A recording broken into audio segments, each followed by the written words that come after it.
सभी को जय मसीह की। हम परमेश्वर का धन्यवाद करते हैं इस समय के लिए। परमेश्वर ने हमें अब तक संभाल के रखा। आइए हम भजन संहिता 39 पढ़ेंगे। पीड़ित मनुष्य का पश्चाताप।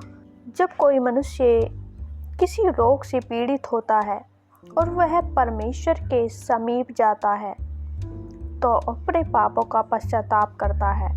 आइए हम वचन की ओर बढ़ते हैं। मैंने कहा, मैं अपनी चाल चलन में चौकसी करूँगा ताकि मेरी जीभ से पाप न हो। जब एक दुष्ट मेरे सामने है तब तक मैं लगाम लगाए अपना मुंह बंद किए रहूँगा।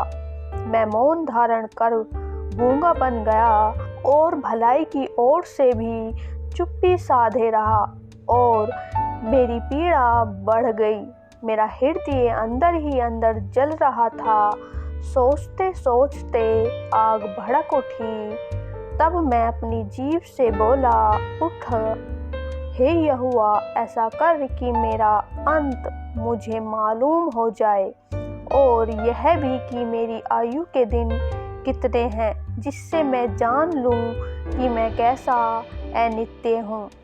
देख, तूने मेरी आयु 42 भर की रखी है और मेरी अवस्था तेरी दृष्टि में कुछ है ही नहीं। सचमुच तब मनुष्य कैसे भी स्थिर क्यों न हो तो भी व्यर्थ ठहरे हैं। सचमुच मनुष्य छाया सा चलता फिरता है। सचमुच वे व्यर्थ घबराते हैं। वह धन का संचय तो करता है परंतु नहीं जानता कि उसे कौन लेगा।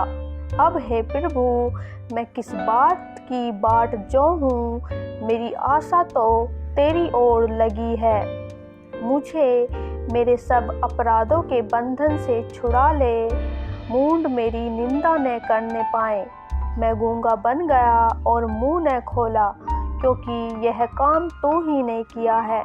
तूने जो विपत्ति मुझ पर डाली है उसे मुझसे दूर कर दे, कि मार से भस्म हुआ जाता हूँ। जब तू मनुष्य को अधर्म के कारण डांट डपट कर ताड़ना देता है तब तू उसकी सुंदरता को पतंगे के समान नष्ट करता है। सचमुच सब मनुष्य वृथा अभिमान करते हैं। हे यहोवा, मेरी प्रार्थना सुन और मेरी दोहाई पर कान लगा। मेरा रोना सुनकर शांत न रह, क्योंकि मैं तेरे संग एक परदेसी यात्री के समान रहता हूँ और अपने सब पुरखाओं के समान परदेसी हूँ।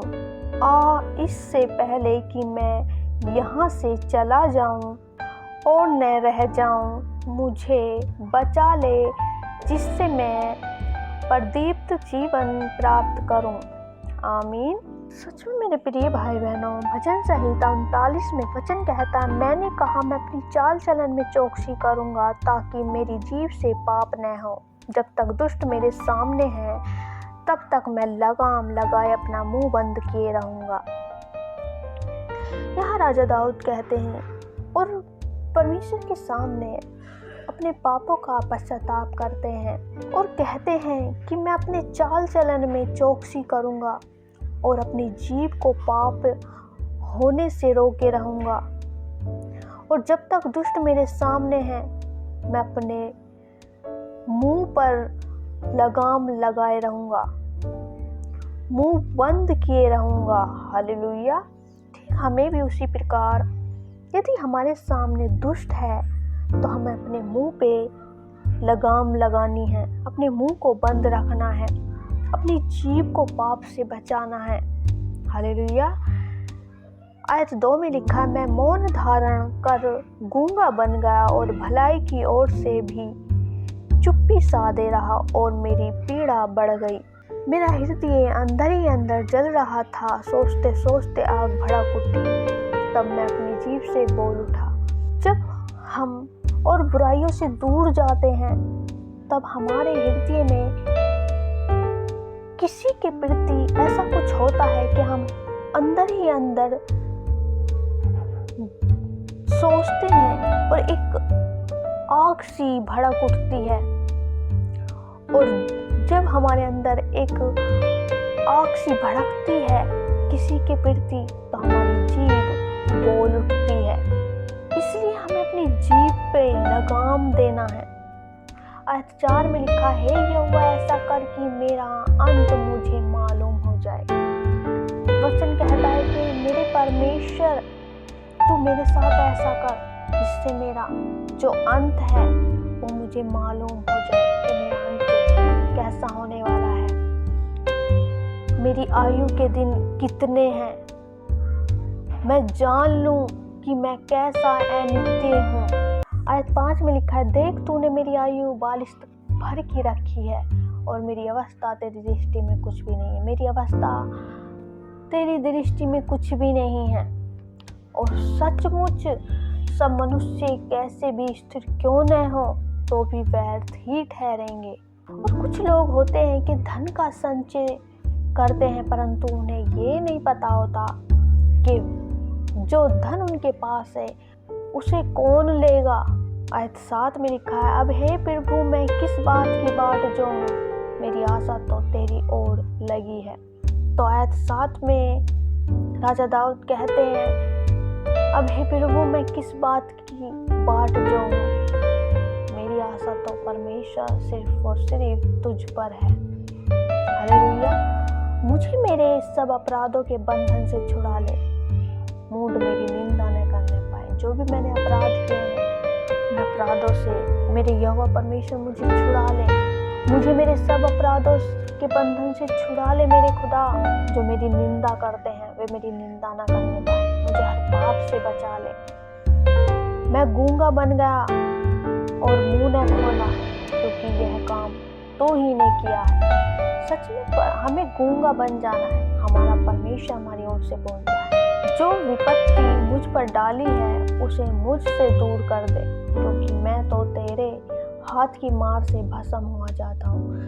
जो परमेश्वर ने हमारे ऊपर विपत्ति डाली है क्योंकि हमने पाप किए हैं, तो यहाँ वचन कहता है उन विपत्तियों को तो हमारे जीवन से दूर कर दे। क्योंकि यहाँ जो मनुष्य की प्रार्थना है वो पीड़ित है और अब उसे उन पापों का पश्चाताप हो रहा है और परमेश्वर से अपनी बातों को, अपने पापों को पश्चाताप करके उन परमेश्वर के सामने रख रहा है। तो परमेश्वर से विनती करता है, जो विपत्ति मुझ पर डाली है उसे मुझसे दूर कर दे। जब तू मनुष्य को अधर्म के कारण डांट डपट कर ताड़ना देता है, जब तू उसकी सुंदरता को पतंगे के समान नष्ट करता है, सचमुच सब मनुष्य वृथाभिमान करते हैं।